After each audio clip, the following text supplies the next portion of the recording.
Yo, Robin Melendez nga pala. Shoutout sa lahat ng tropa, shoutout sa gang. Simulan natin to na pagisimba, paghingi ng kapatawaran at pagbibigay pasasalamat sa mga blessing na dumarating sa ating buhay. Ayun, so let's go.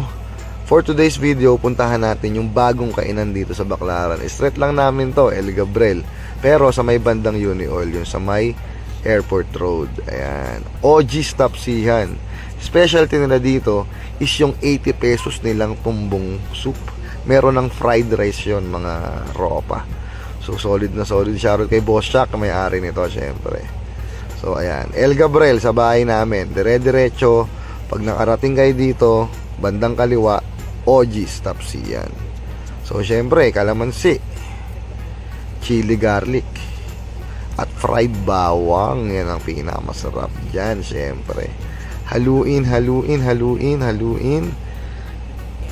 Sabaw mo na yan sa kanin natin, ropa. First bite, napakunutang noo. Syempre susundan mo pa. Napakasarap. Sulit na sulit to, mga ropa. Init na sabaw.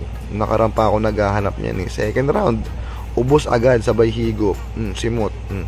80 pesos lang, tumbong soup with fried rice from 10 AM to 11 PM. Ayun, salamat sa inyo lahat. God bless.